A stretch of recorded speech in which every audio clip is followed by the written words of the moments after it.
오늘도 하나님의 은혜의 역사가 나타날 줄로 믿습니다. 여러분, 하나님의 사랑은 변함이 없어요. 우리 인간은 너무나 쉽게 변덕들고 아침 저녁으로 변하는 것이 우리의 마음이잖아요. 그런데 하나님은 영원토록 변함없이 우리를 여전히 사랑하시고 여전히 우리를 인도하시는 분이십니다. 오늘 그 주님께서 저와 여러분들에게 은혜를 베푸실 것입니다. 오늘 이 시간도 사모함으로 간절함으로 이 말씀을 받으셔서 이 말씀대로 그대로 되어지는 놀라운 은혜 역사가 나타날 수 있기를 예수 이름으로 축원합니다.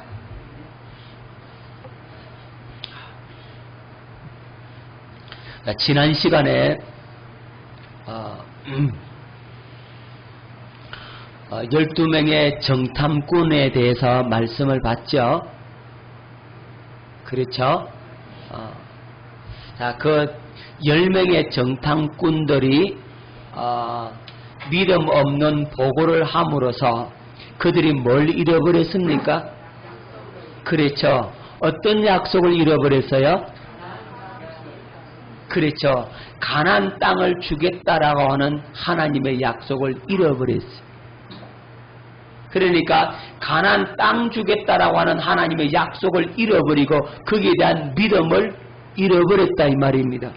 우리는 가나안 땅 못 들어간다는 거예요. 거기는 아낙 자손이 있고 거기는 거인족이 살아서 못 들어간다 그랬잖아요. 그래서 그 결과로 그들의 불신앙으로 말미암아서 하나님을 거역하고 그들은 죄에 빠지게 됩니다. 그래서 애굽에서 나온 1세대 사람들은 광야에서 다 죽고 이제 광야 노중에서 태어난 제2세대가 남게 됩니다. 그래서 40년 동안의 광야를 빙빙빙 돌다가 드디어 40년이 이제 되었어요. 하나님의 때가 되매 이제 그들이 어디에 도착하느냐? 모압 평지에 도착하게 됩니다. 이 모압 평지에서 이제 두 번째 언약을 체결하게 되는데, 자, 신명기 29장 1절 말씀을 뵙겠습니다. 호렙에서 이스라엘 자손과 세우신 언약 외에 여호와께서 모세에게 명령하여 모압 땅에서 그들과 세우신 언약의 말씀은 이러하니라 그랬어요. 그러니까 호렙에서 맺은 언약은 첫 번째 언약이고 그 언약 외에 어디에서? 모압 평지에서 모압 땅에서 하나님과 이스라엘 백성들과 맺은 언약의 말씀은 이러하니라 이랬죠. 그러니까 모압 평지에서 두 번째 언약을 맺게 되는 겁니다. 이 두 번째 언약이 바로 새 언약을 보여주는 거예요. 그 새 언약의 약속을 이 두 번째 언약을 통해서 우리에게 보여주고 있는 내용입니다. 자, 언약의 내용이 뭐냐면 나는 너의 하나님이 되고 너는 내 백성이 되라. 첫 번째 언약과 이 언약 내용은 똑같아요. 오늘날로 마찬가지입니다. 하나님은 누구의 하나님? 나의 하나님. 나는 그분의 자녀가 되겠다는 거죠. 그것이 언약의 내용입니다. 좀 더 신약적인 표현을 빌리자면 예수님은 나의 뭐가 되고? 신랑이 되고 나는 그의 신부가 되겠다라고 하는 내용이 바로 언약의 내용입니다. 나는 예수 안에, 예수님은 내 안에 예수님과 연합하여 하나가 되겠다라고 하는 것이 바로 언약의 내용이란 말입니다. 자, 언약의 범위는 어디까지냐? 언약의 범위는 오늘 여기 있는 자와 여기 없는 자. 자, 여러분, 언약의 범위는 이스라엘 백성들과 그의 후손들입니다. 첫 번째 언약은 이스라엘 백성들 그 시내산 아래, 호렙산 아래 있는 사람들과 맺었어요. 그런데 두 번째 언약의 범위는 좀 넓어집니다. 이스라엘 백성과 그의 후손들도 포함되는 겁니다. 그리고 뭐도 포함되느냐 하면 복음을 믿는 모든 사람들도 포함되는 겁니다. 자, 신명기 29장 12절 말씀을 뵙겠습니다.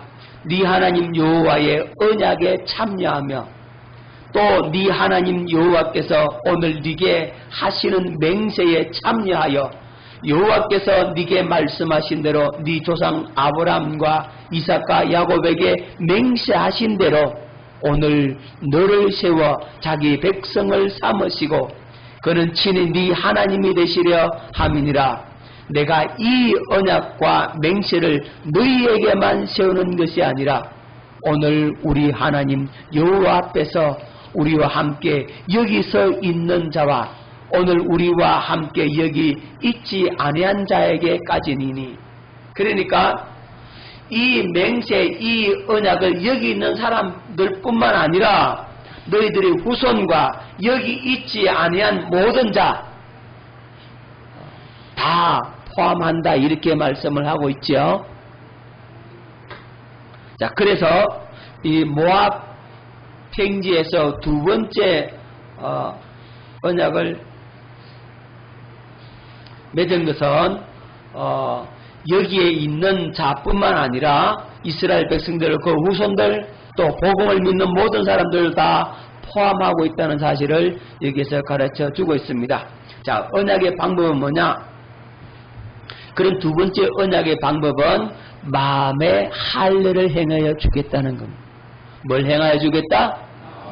마음의 할례를 행하여 주고, 누구를 사랑할 수 있게 해주겠다? 하나님을 사랑하게 해서 뭘 얻게 하겠다?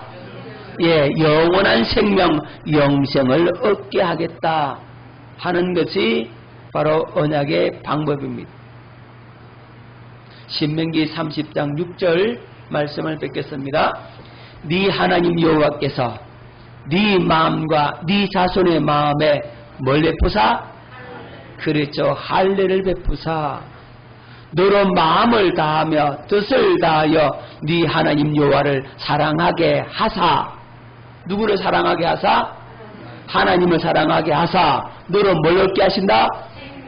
그렇죠, 생명, 하나님의 생명을 얻게 하겠다. 영원한 생명을 얻게 하겠다. 이것이 바로 언약의 방법입니다. 자, 두 번째 언약은 뭘 행해 주겠다는 거죠? 우리 마음의 할례를 행하여 주겠다.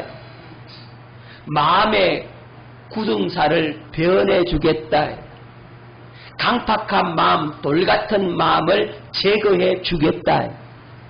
육신의 생각과 마음을 제거해 주겠다. 마귀로 인해서 변질되고 더럽혀진 그 모든 마음을 어떻게 해주겠다는 거예요? 완전히 제거해 주겠다. 그리고 누구를 사랑할 수 있게 해주겠다? 하나님을 사랑할 수 있게 해주겠다. 여러분, 마음의 할례를 딱 받으면 그 증거가 뭐냐면 하나님을 사랑하게 되는데, 얼마만큼 하나님을 사랑할 수 있게 되느냐 하면 하나님을 향해서 아가페 할 수 있다, 이 말이에요. 하나님을 향해서 뭘 내어놓을 수 있다? 예, 목숨까지 내어놓을 수 있게 해 주겠다는 겁니다. 그런 사랑을 하나님께서 하게 해 주겠다는 겁니다. 왜 그런가 하면 하나님의 사랑이 우리에게 부어지니까 하나님께서 저와 여러분들을 사랑할 수 있도록 하나님의 사랑이 우리 속에 채워진 만큼 우리 속에서 뭐가 나오죠? 그렇죠, 하나님의 사랑이 나오죠. 사랑이 우리 속에 부어져야 사랑이 나오거든. 그러니까 마음의 할례를 통해서 뭘 깨닫게 해주느냐 하면 하나님의 어마어마한 그 사랑, 그 사랑의 너비와 길이와 높이와 깊이가 어떠함을 깨닫게 해주는 겁니다. 그게 마음의 할례예요. 마음의 할례 받으면 진실로 하나님의 사랑이 우리 마음속에 채워지게 되는 겁니다.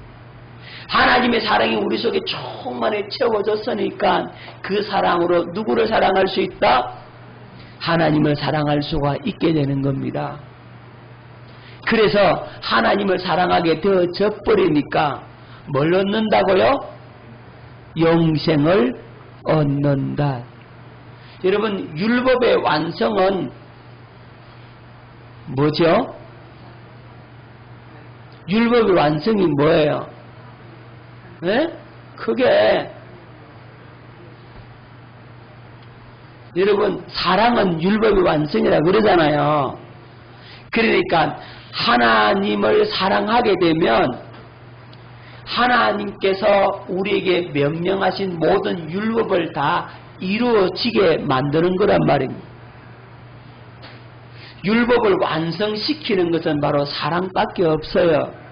여러분들이 하나님을 향해서 목숨까지 내어줄 정도로 그렇게 하나님을 사랑하면 율법의 요구가 이루어지는 거라고.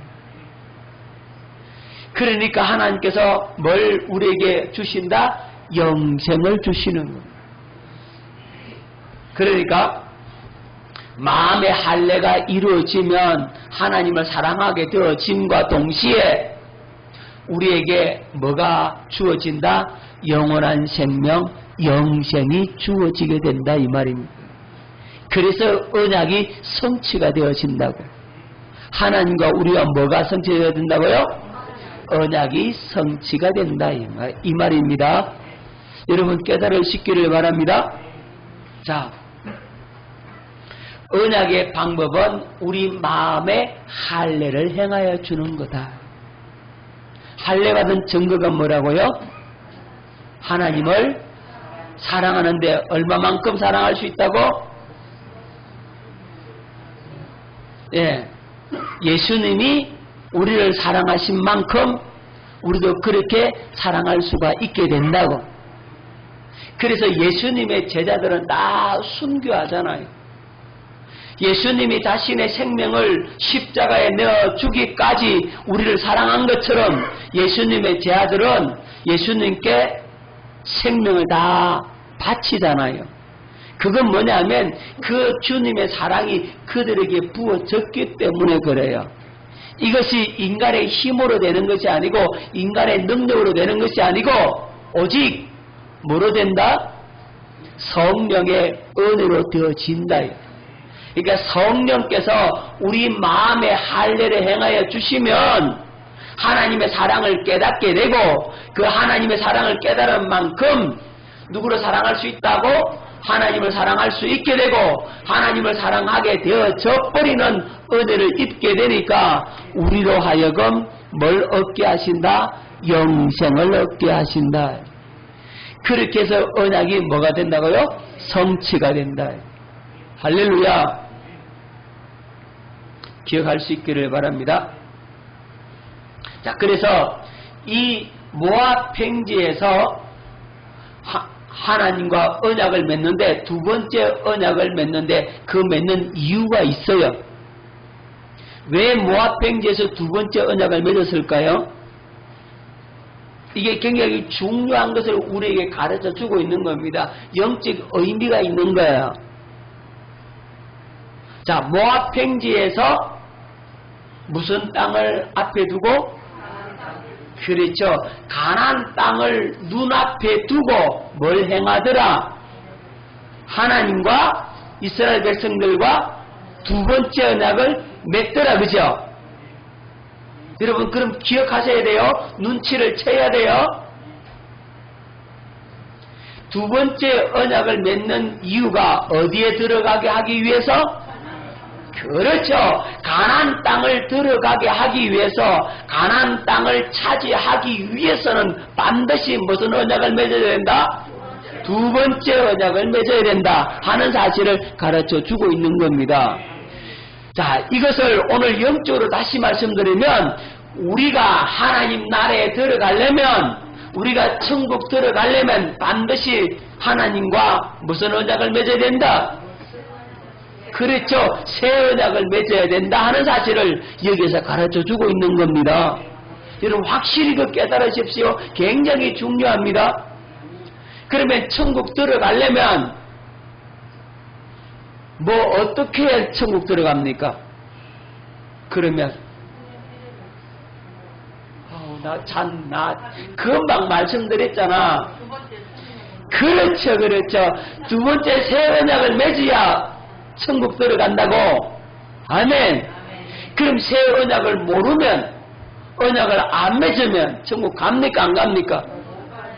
그래서 새 언약이 복음이다라고 하는 거예요. 깨달아집니까? 여러분, 우리가 어떻게 구원받습니까? 한마디만 얘기하라고 그러면, 나 하나님과 나하고 새 언약 맺었기 때문에, 나 예수님과 나하고 영적으로 결혼했기 때문에, 예수님은 내 신랑이고 나는 그의 신부다. 그래서 나는 천국 간다. 한마디로 말하면 그 말이란 말이죠.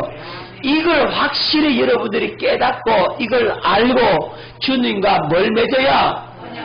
언약을 맺어야. 어떤 언약? 새 언약을 맺어야. 그래야 구원받는다고. 깨달아지십니까? 지금 그 사실을 가르쳐주고 있는 겁니다. 어디에서? 모압 평지에서 가르쳐주고 있는 거예요. 모압 평지에서 이스라엘 백성들과 하나님과 두 번째 언약을 맺었기 때문에 그들이 어디 들어갈 수 있다? 가나안 땅에 들어갈 수 있다 이 말입니다. 그들이 마음의 할례를 못 받았으니까 어떻게 됩니까? 가나안 족속 보고 우리 거기에서 못 들어간다 이랬잖아요. 그래서 40년 동안 도는 겁니다. 그들이 가나안 땅에 못 들어갔어. 왜 못 들어갔어요? 약속을 잃어버렸단 말이지. 왜 약속을 잃어버립니까? 환경 때문에 약속을 잃어버리죠. 환경 앞에 그 믿음이 무너져 버리죠. 왜 그렇습니까? 마음의 할례를 못 받았다 이 말이에요. 그래서 두 번째 언약을 통해서 그들의 마음의 할례를 행하여 주겠다는 거죠. 마음의 할례를 받아서 누구를 사랑할 수 있게 해주겠다? 하나님을 사랑하게 되어지니까 그들이 가나안 땅에 들어간다 이 말이에요. 할렐루야. 그 믿음을 가지고 이제 요단강을 도하는 겁니다. 요단강을 건너는 거예요. 깨달아지십니까? 할렐루야. 자, 이 모압 평지에서 두 번째 언약을 맺은 것은 가나안 땅에 들어가도록 하기 위해서다. 그 말은 오늘 우리에게 말씀하면 우리가 새 언약을 맺어야만이 천국을 누리게 되고 천국에 들어갈 수 있다 하는 사실을 보여주고 있다. 이 사실을 깨달으시기를 바랍니다. 자, 그들이 이제 요단강에 왔어요. 뭘 받고? 두 번째 언약을 맺고 요단강에 도착을 했어요. 자, 여호수아 3장 13절 온 땅에 주 여호와의 궤를 맨 제장들의 발바닥이 요단물을 밟고 멈추면 요단물 곧 위에서부터 흘러내리던 물이 끊어지고 한 곳에 쌓여 서리라. 자, 요단강에 도착을 했는데 이 언약 궤를 맨 제사장들의 발이 어디에 담기면 요단강물을 밟으면 어떻게 된다? 요단강물이 멈춘다. 요단강이 갈라진다 이 말이에요. 저 요단강물이 내려오던 그 물이 쌓이고 내려오지 않도록 하나님께서 만들어 버리는 겁니다.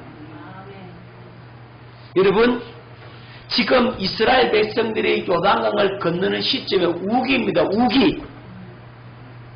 우기라고 하는 것은 요즘 우리나라 말로 하면 장마기간이란 말이에요. 여름철에 막 비가 쏟아지는 계절이라고. 그래서 요단강물이 그냥 범람하는 시기, 요단강물이 그냥 넘칠 정도로 그렇게 많이 내려오는 시기란 말이에요. 그러면 유속도 빠르고 수심도 깊어져. 그렇죠? 그런데 언약궤를 맨 제사장들의 발이 어디에 잠기면, 요단강에 잠기면, 요단강물을 발로 밟아버리면 그 요단강물이 끊어진다. 저쪽에 쌓여가지고 다시 요단강물이 내려오지 않고 마른 땅처럼 요단강을 건널 수가 있게 되는 겁니다. 여러분, 요단강 보신 분 있죠? 예, 뭐 사진으로 봤던 요단강이 그리 크지는 않아요. 그런데 요단강이 저 하루 쪽에, 사해 쪽에 거기는 강폭이 좀 넓어. 저 상류 쪽에는 이 폭이 좁지만 하루로 내려갈수록 폭이 제법 넓어요. 그러면 이스라엘 백성들이 요단강을 건너는데 저 상류에서 건너는 게 아니라 하루에서 건너요. 그 폭이 제법 넓다고. 좁지를 않아요. 제법 넓어요. 자, 그런데 그 넓은 요단 강물이 어떻게 된다고요? 갈라졌다. 저쪽에 쌓였다. 내려오지 않는다. 마른 땅처럼 건너게 된다. 자, 왜 이 요단 강물이 멈추게 되죠? 그렇죠. 이 언약궤를 맨 제사장들의 발이 요단강에 들어가니까. 다시 말씀드리면 언약궤가 가니까 언약궤를 가로막을 세력은 아무것도 없더라. 자, 언약궤가 뭐죠? 여호와의 이름, 다른 말로 하면 예수 이름이죠. 예수 이름 앞에 한가할 자가 없다 이 말입니다. 요단강이라 할지라도 예수 이름 앞에는 그가 멈춰서더라. 기억하십시오. 자, 그래서 하늘에 있는 것이나 땅에 있는 것이나 땅 아래에 있는 것이 다 누구 이름에 굴복한다고? 예수 이름 앞에 굴복하게 되어 있는 겁니다. 자, 하늘에 있는 것은 영적 세계의 모든 것. 여기서 하늘에 있는 것은 영적인 세계를 말하고 있어요. 그 다음 땅에 있는 건 뭡니까? 보이는 물질 세계를 말하고 있어요. 땅 아래에 있는 것은요? 예, 마귀의 세력들을 말하고 있는 겁니다. 그러니까 하늘에 있는 그 영적 세계 천사들 뿐만 아니라 땅에 있는 물질 세계, 그 다음 저 땅 아래 있는 마귀의 세력들까지 다 누구 앞에 무릎 꿇는다? 예수 이름 앞에 무릎을 꿇는다. 기억할 수 있기를 바랍니다. 자, 사무엘하 6장 2절 다윗이 일어나 자기와 함께 있던 모든 사람과 더불어 바알레 유다로 가서 거기서 하나님의 궤를 매우 오래 하니 그 궤는 그룹들 사이에 자정하신 만군의 여호와의 이름으로 불리는 것이라. 여호와의 이름이 뭐라고요? 언약궤라 이 말이죠. 자, 여호와의 이름이 신약으로 넘어오면 예수 이름이죠. 그래서 언약궤는 예수 이름이란 말입니다. 자, 중요합니다. 잘 보십시오. 이스라엘 백성들이 두 번째 언약을 맺었어요. 그리고 그들이 마음에 뭘 받았어요? 마음에 할례를 받았죠. 마음에 할례를 받고 뭘 갖고? 예수 이름을 가지고 요단강을 밟았더니 요단 강물이 열리더라. 할렐루야. 오늘 그렇다면 우리 마음에 할례를 받고 우리가 하나님과 뭘 맺었으면, 새 언약을 맺었으면 우리에게 무엇이 주어져 있다? 그렇죠. 예수 이름이 주어져 있다 이 말이죠. 예수 이름을 갖고 있다 이 말입니다. 그러니까 이 예수 이름이 우리 마음에 있으니 이 예수 이름을 가지고 나아갈 때 그 누구도 우리를 대적할 자 없다. 누가 우리를 송사하겠느냐? 누가 우리를 대적하겠느냐? 의롭다 하시는 하나님이시니 우리를 대적할 자가 없는 겁니다. 우리를 하나님의 그 사랑에서 끊어낼 것은 아무것도 없다. 환난이나 공고나 적신이냐 위험이냐 가리라. 세상에 그 어떤 것도 그리스도의 사랑에서 우리를 끊어낼 것은 없다.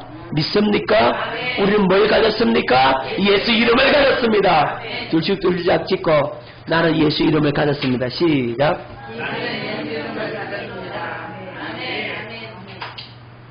믿습니까? 그러므로 여러분을 대적할 자가 없습니다. 여러분 주님과 새 언약을 맺었죠.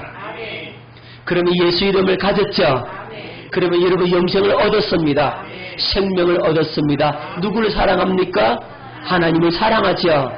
그래서 여러분을 대적할 자가 없음을 믿을 수 있기를 바랍니다. 확신을 가질 수 있기를 바랍니다. 절대적 확신을 가질 수 있기를 바랍니다. 나는 예수 이름을 가졌다. 시작. 나는 예수 이름을 가졌다. 아멘. 아멘. 자, 이 요단강하고 여러분 홍해하고 한번 비교를 한번 해보십시다. 이 홍해를 건너는 사건하고 요단강을 건너는 사건하고 한번 비교를 해보면서 주님께서 우리에게 뭘 가르치시는지 한번 깨달으시기를 바랍니다. 자, 홍해를 건널 때는 갈라놓고 건너라 그랬어요. 그렇죠? 너는 가만히 있어서 하나님께서 너를 위해서 행하시는 구원을 봐라 이랬어요. 그런데 요단강은 어떻게 합니까? 먼저 들어가라 그랬죠. 그렇죠? 자, 갈라놓고 건너라 이것과 먼저 들어가면 열린다 하는 것과 어떤 차이가 있습니까?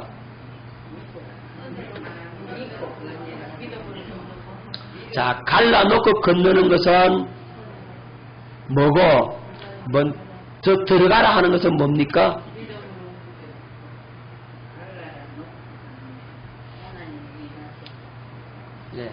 예, 갈라놓고 건너라는 것은 하나님께서 일하신 거 맞죠? 그걸 다른 말로 하면 하나님의 은혜라 이 말이에요. 뭐가 필요하다고요? 은혜가 필요해요. 그런데 홍해를 건널 때는 하나님의 전적인 은혜로 갈라주셨어요. 그런데 요단강을 건널 때는 어떻게 합니까? 먼저 들어가라 뭐가 필요하다고요? 그렇죠. 믿음이 필요하단 말이에요. 약속의 말씀을 믿는 믿음이 필요한 겁니다. 자, 홍해는 은혜가 필요하고 요단강은 믿음이 필요합니다. 자, 그래서 홍해는 무슨 세례? 물 세례를 의미합니다. 그래서 누가 서약합니까? 내가 서약하죠. 그죠? 내가 사인한다고, 내가 언약서에 뭘 찍는다고 도장을 찍는 사건이 바로 홍해의 사건이고, 요단강은요 성령 세례를 의미하는 겁니다. 누가 찍어주는 도장이다? 하나님이 찍어주는 도장, 즉 성령으로 인을 쳐주는 겁니다. 자, 로마서 6장 3절 4절 무릇 그리스도 예수와 합하여 세례받은 우리는 그의 죽으심과 합하여 세례를 받은 줄을 알지 못하느냐. 그러므로 우리가 그의 죽으심과 합하여 세례를 받음으로 그와 함께 장사되었나니 이런 아버지의 영광으로 말미암아 그리스도를 죽은 자 가운데서 살리심과 같이 우리로 또한 새 생명 가운데서 행하게 하려 함이라. 새 생명 가운데서 행한다. 자, 그리스도 예수 앞에 세례 받은 우리 이 말은 무슨 세례? 성령 세례를 의미하는 거예요. 아멘. 이 성령 세례를 통하여서 나는 예수 그리스도와 함께 십자가에 못 박혀 죽었다. 자, 물 세례 받으면서 그렇게 고백을 해요. 나는 죽었습니다. 나로 살지 않겠습니다. 이제 주님으로만 살겠습니다라고 고백을 해요. 자, 그렇게 고백한 그것이 실제가 되어 이루어지는 사건이 바로 성령 세례란 말이에요. 자, 그래서 성령 세례를 통해서 내가 확실히 죽었구나. 내 죽음이 확실하게 이루어졌구나. 내 죽음의 확정이 바로 성령 세례란 말이에요. 물 세례만 받으면 나는 죽었다 입으로는 말을 해요. 그런데 실제로 아직 안 죽었단 말이죠. 그런데 그 죽음이 실제적으로 자기 경험으로 와 닿는 순간이 있는데 그게 뭐라고요? 성령 세례란 말입니다. 성령 세례를 통해서 나 진짜 죽었네. 나 없네. 예수 그리스도 합하여 세례받았기 때문에 나는 예수님과 함께 무덤에 장사 지내고 완전히 죽어버렸네. 나는 간 곳 없다 이 말입니다. 이제는 주님의 생명과 주님의 마음이 내게 부어져서 그 생명과 마음으로 살게 되는 새로운 피조물이 되었다. 이렇게 된단 말입니다. 할렐루야. 자, 그들이 요단강을 건너요. 자, 마태복음 3장 16절 이 요단강의 성령 세례 부분을 좀 더 보도록 합니다. 예수께서 세례를 받으시고 곧 물에서 올라오실 새 하늘이 열리고 하나님의 성령이 비둘기같이 내려 자기 위에 임하심을 보시더니 하늘로부터 소리가 있어 말씀하시되 이는 내 사랑하는 아들이요 내 기뻐하는 자라 하시니라. 자, 예수님께서 세례 요한에게 요단강에서 세례를 받죠. 그죠? 예수님이 세례를 받습니다. 이 예수님의 세례는 물에서 올라오실 때 하늘이 열렸어요. 그리고 뭐가 임합니까? 성령이 비둘기같이 예수님에게 임하죠. 그래서 예수님이 성령의 충만함을 받게 되는 겁니다. 자, 이 예수님의 세례는 뭐 하기 위한 세례였습니까? 사역을 위한 준비입니다. 예수님의 공생의 사역을 시작하기에 앞서서 먼저 성령의 충만한 은혜를 받게 되는 겁니다. 그래서 주의 성령이 누구에게 임하셨으니? 예수님에게 임하셨으니 이는 가난한 자에게 아름다운 소식을 전하려 하심이라. 포로된 자에게 자유를, 눈먼 자에게 다시 보게 함을, 갇힌 자에게 노임을, 하나님의 은혜를 전파하게 하라심이라 그렇게 말씀하고 있죠. 그러니까 주의 성령님이 예수님에게 실제적으로 임하는 사건은 바로 요단강에서 세례받을 때입니다. 자, 요단강에서의 세례가 중요한 거예요. 그리고 이 요단강에서 세례받고 난 이후부터 예수님께서 천국 복음을 전파하기 시작하죠. 그렇죠? 자, 그래서 성령 세례는 뭘 의미하느냐 하면 우리가 거듭 태어나고 영생을 얻고 천국의 삶의 시작인 겁니다. 깨달아지십니까? 성령 세례 받으면 이제 천국의 삶을 살 수 있는 출발점이 되는 겁니다. 그래서 반드시 성령 세례를 받아야 돼요. 자, 사도행전 10장 38절 하나님이 나사렛 예수에게 성령과 능력을 기름 붓듯 하셨으며 그가 두루 다니시며 선한 일을 행하시고 마귀에 눌린 모든 사람을 고치셨으니 이는 하나님이 함께 하셨습니다. 하나님이 나사렛 예수에게 뭘 부었다? 성령과 능력을 기름 붓듯이 부었다. 언제? 그렇죠. 요단강에서 세례받을 때. 그래서 두루 다니시면서 무슨 일을 하시더라? 선한 일을 하시고 복음을 전하시고 마귀에게 눌린 자를 고치시더라. 마귀를 물리치시고 하나님의 나라를 선포하시더라. 자, 예수님께서 요단강에서 세례받으시고 난 이후에 성령의 기름 붓듯이 부어지고 난 이후에 그는 사역을 시작하게 된 겁니다. 자, 이스라엘 백성들이 요단강을 건너서 요단강을 건너고 나니까 이제 가나안 땅을 차지하게 되더라요. 할렐루야. 천국을 차지하게 되더라요. 우리가 성령 세례 받아야만이 천국을 누리게 되더라 하는 사실을 여기에서 보여주고 있는 겁니다. 깨달아지죠? 그래서 요단강은 성령 세례를 의미한다 하는 사실을 꼭 기억할 수 있기를 바랍니다.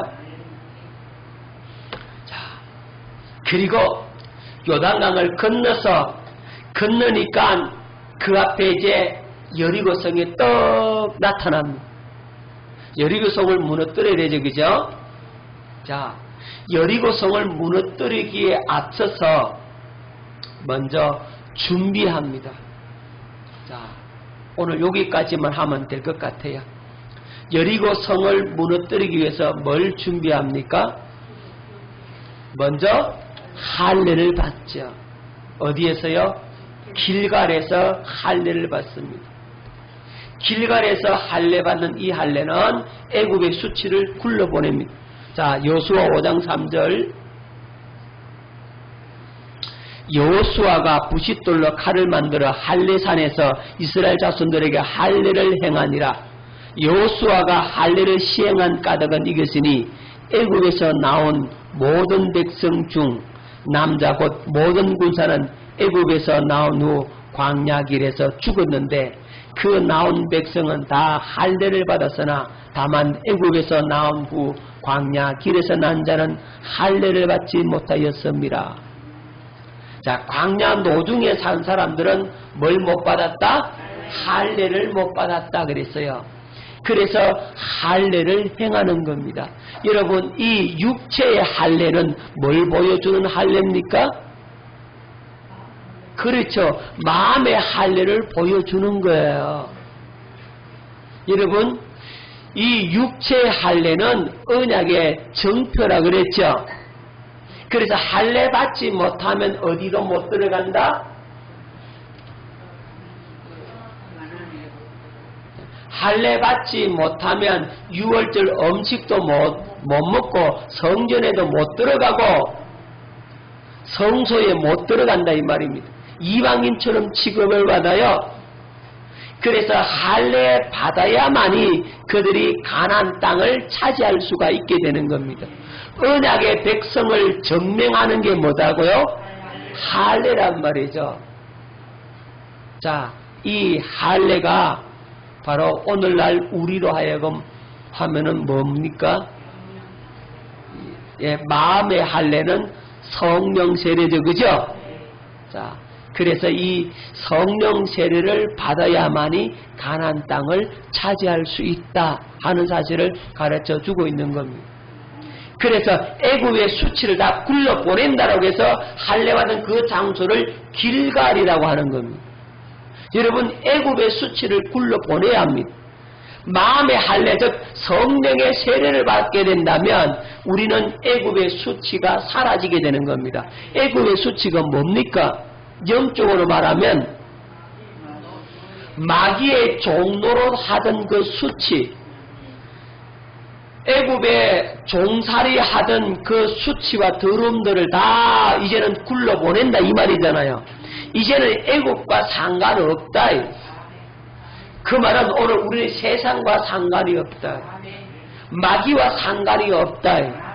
육신의 생각과 마음으로 말미암아 마귀에게 변질되고 더럽혀진 그 모든 애굽의 그 문화와 수치, 세상의 문화와 세상의 그 모든 그것들을 이제는 어떻게 해버린다? 다 굴러 보내버린다.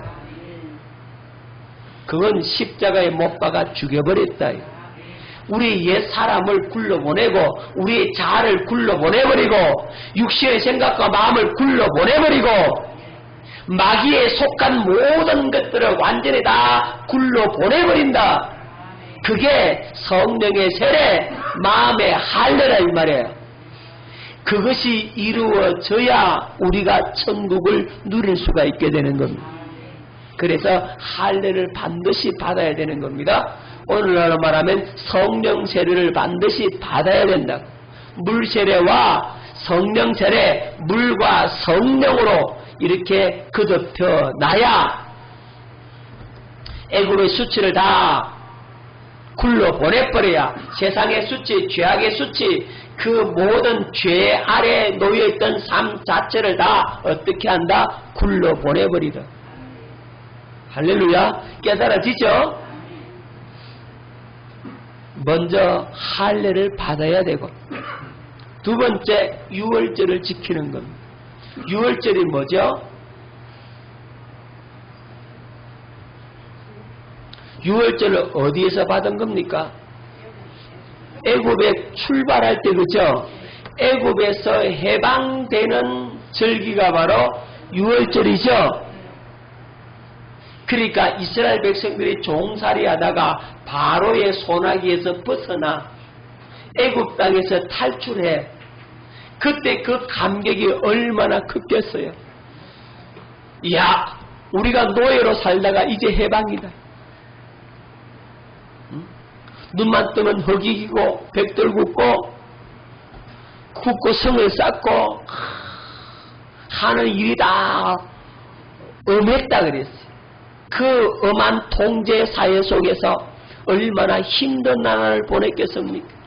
그리고 아들을 놓으면 나일 강물에 던져 죽여야 되는 그 비극적인 삶, 거기에서 해방되어서 나올 때 그 기쁨과 감격은 말로 다 표현할 수 없는 겁니다. 그 기쁨과 감격을 가지고 지킨 절기가 뭐라고요? 유월절이란 말입니다. 자, 오늘날 유월절이라고 한다면 우리는 영적 의미가 첫사랑을 회복하라는 것. 처음 주님 만났을 때, 성령 세례 받았을 때 그 기쁨과 감격, 하나님의 사랑을 성령으로 깨달았을 때 그 즐거움, 그 은혜를 다시금 불같이 일으켜라. 할렐루야. 자, 여호수아 5장 10절 말씀을 뵙겠습니다. 또 이스라엘 자손들이 길갈에 진쳤고 그달 14일 저녁에는 여리고 평지에서 유월절을 지켰으며, 뭘 지켰다고요? 유월절을 지켰다. 첫사랑을 다시금 회복했다는 겁니다. 애굽에서 탈출해 나왔던 그 기쁜 그 감격, 그것을 이제는 가나안 땅에 들어감으로써 그걸 누리겠다는 겁니다. 자, 계시록 2장 4절 그러나 너를 책망할 것이나니 너의 처음 사랑을 버렸느니라. 처음 사랑 버리면 안 되는 겁니다. 첫사랑을 회복해야 되는 겁니다. 이스라엘 백성들이 가나안 땅 여리고를 딱 코앞에 두고 뭘 회복하는 겁니까? 주님께서 우리를 사랑하신 그 사랑을 확인하는 겁니다. 애굽에서 탈출해 나올 때 그 기쁨과 감격을 다시 불같이 일으키는 겁니다. 오늘 마찬가지입니다. 우리는요, 주님의 그 첫사랑을 다시 불같이 일으키는 은혜의 역사가 있어야 합니다. 할렐루야. 그걸 경험할 수 있기를 예수 이름으로 축원합니다. 자, 세 번째, 가나안의 소산을 먹으라. 뭘 먹으라고요? 가나안의 소산을 먹는 겁니다. 이제 가나안 땅에 일단 들어와서 요단강을 건너서 여리고성을 무너뜨려야 되지만 아직 무너뜨리기 전이라 할지라도 이제 가나안의 맛을 보는 겁니다. 할렐루야. 가나안의 소산을 먹어야 돼요. 자, 여호수아 5장 12절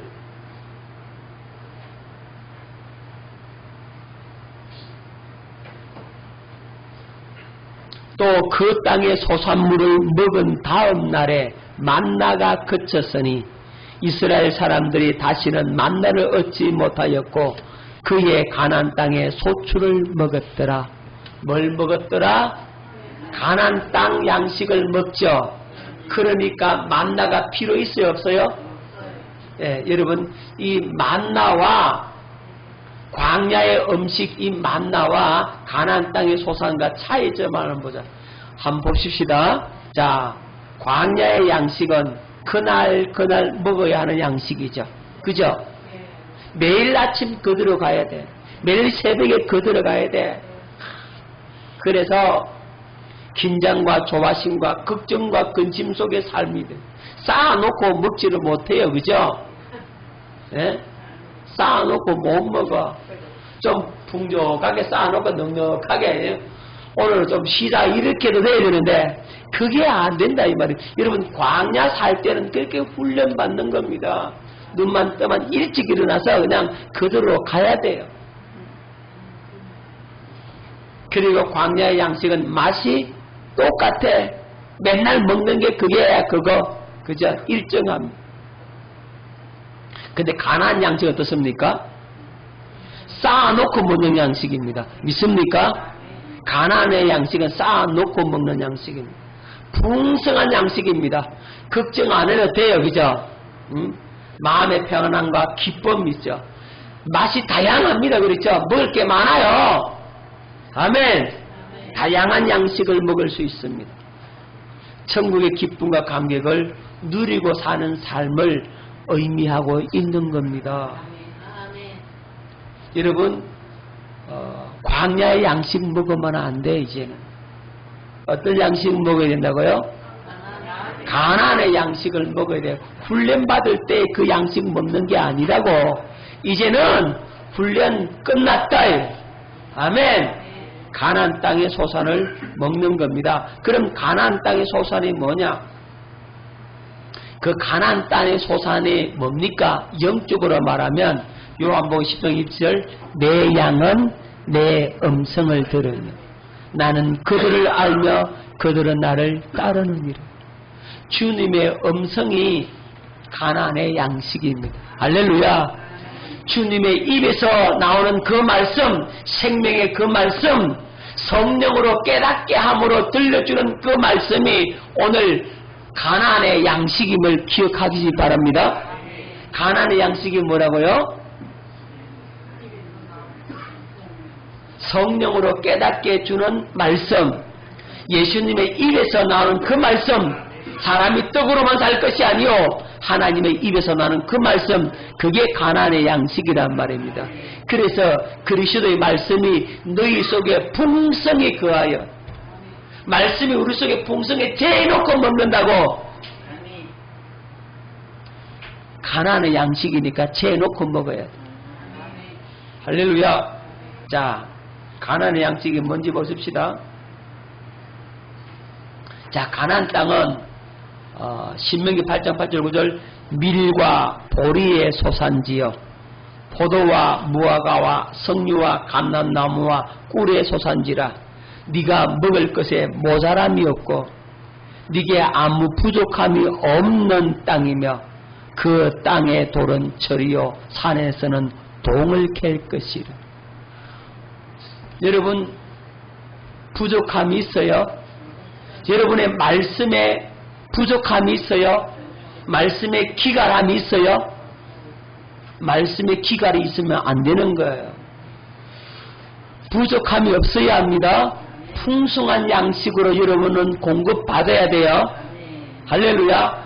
자, 가나안 땅에는 뭐가 있다 그랬습니까? 이게 뭐죠? 예, 밀입니다. 밀. 이거는요? 예, 보리. 자, 밀고 보리가 있고, 이거는요? 포도가 엄청 크다, 그죠? 포도 한 송이 어마어마하죠? 실제 이 이스라엘의 농부입니다. 이건 뭐죠? 예, 무화과입니다. 무화과. 그 다음에 이게 석류입니다. 석류. 맛있겠다.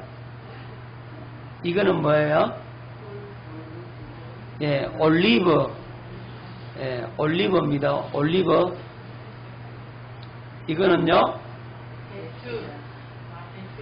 대추 야자입니다. 여기에 꿀의 소산지를 했죠. 이 꿀이 원어로 보면 대추 야자를 말하고 있어요. 꿀이 아니고 대추 야자입니다. 왜냐하면 대추 야자가 굉장히 달거든. 어마어마하게 달아요. 뭐 맞죠? 지난번에? 또 기억 안 나죠? 제가 하나씩 다 줬는데. 먹었어요.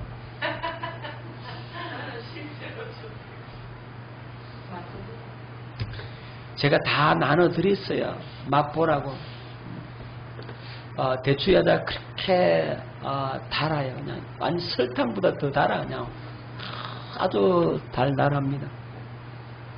그 소산지가 가나안의 소산지라고. 여러분들이 이런 다양한 것을 먹어야 됩니다. 아멘입니까? 자, 하나님께서 우리에게 주신 이 가나안의 소산을 먹어야만이 우리의 영혼이 살찐다 이 말입니다. 생명이 풍성하게 된다고. 가나안의 소산을 먹고, 그리고 뭘 벗어라? 신발을 벗어야. 자, 여호수아 5장 13절 말씀. 여호수아가 여리고에 가까이 이르렀을 때 눈을 들어본 적 한 사람이 칼을 빼어 손에 들고 마주서 있는지라. 여호수아가 나아가서 그에게 묻되 너는 우리를 위하느냐 우리의 적들을 위하느냐 하니 그가 이르되 아니라 나는 여호와의 군대 대장으로 지금 왔느니라 하는지라. 여호수아가 얼굴을 땅에 대고 엎드려 절하고 그에게 이르되 내 주여 종에게 무슨 말씀을 하려 하시나이까. 여호와의 군대 대장이 여호수아에게 이르되 네 발에서 신을 벗어라. 네가 선 곳은 거룩하니라 하니 여호수아가 그대로 행하니라. 뭘 벗었다가 여호수아가 신을 벗었다. 여러분, 신발을 벗는다는 말은 내 권리를 포기하는 겁니다. 반드시 내 권리를 포기해야 됩니다. 여러분, 이 여리고를 무너뜨리려고 하면 여호수아가 자기 지략을 펴면 안 되는 겁니다. 자기 작전을 내면 안 되는 겁니다. 이 여리고성은 난공불락의 요새 중에 요새란 말입니다. 이중성백이 되어 있어요. 절대로 무너뜨릴 수 없는 그런 성이란 말입니다. 여호수아가 작전을 잘 짜면 무너집니까? 아니란 말이죠. 자기 생각 내려놓고 자기 권리 포기하고 하나님이 시키는 방법대로 하나님이 이끌어주는 대로 순종하겠습니다라고 나아갈 때 여리고성을 함락시킬 수가 있는 겁니다. 여러분 앞에 놓인 여러가지 여리고와 같은 문제들, 그 문제 앞에 여러분 신발을 벗으세요. 뭘 벗으라고? 신발을 벗으세요. 내 의가 나타나면 여러분 망합니다. 나로 살면 나는 망합니다. 내 것 가지고 살면 망합니다. 스스로 살려고 하면 망합니다. 되는 것이 아무것도 없다고.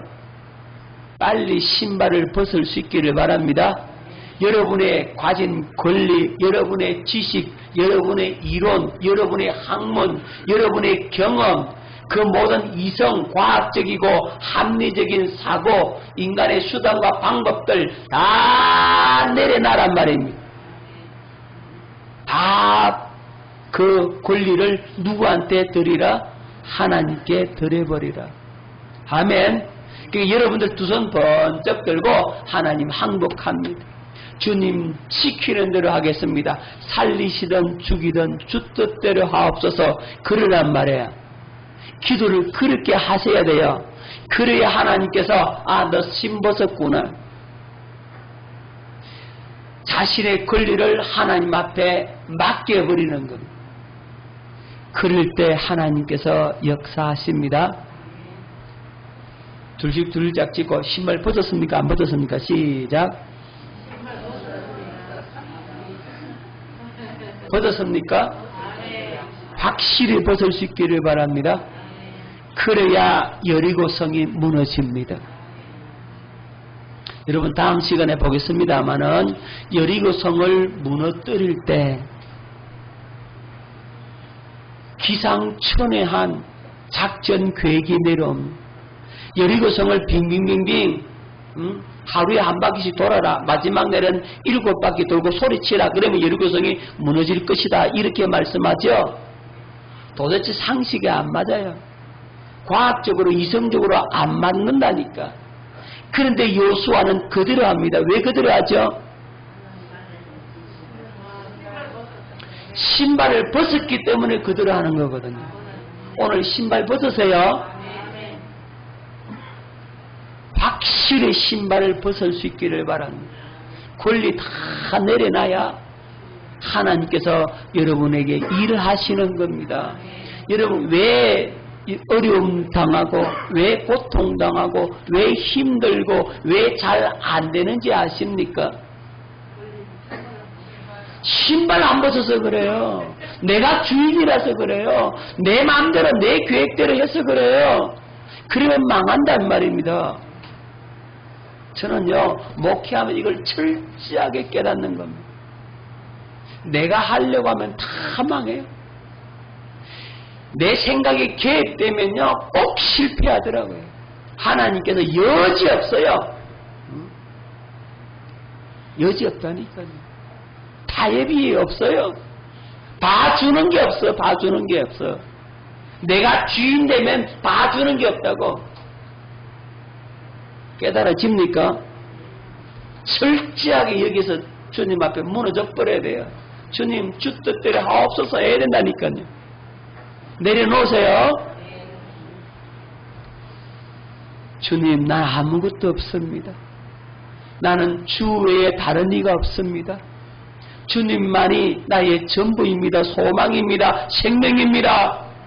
주님 앞에 두 손 들어 항복하고 주님 다 맡겨드리오니 주님 행하시옵소서. 주님이 이끄시는 대로 주님이 시키는 대로만 행하기 원합니다. 주님이 인도를 받고 주님의 가르침을 받고 주님의 이끄심 속에 순종함으로 순복함으로 나가기 원합니다. 그렇게 기도할 수 있기를 바랍니다. 거기에 하나님의 역사를 보게 될 줄로 믿습니다. 오늘 그래서 여리고성이 무너지는 여러분 앞에 여리고와 같은 문제가 무너지고 가나안 땅을 누리게 되는 천국을 누리게 되는 저와 여러분 될 수 있기를 예수 이름으로 축원합니다. 기도하겠습니다.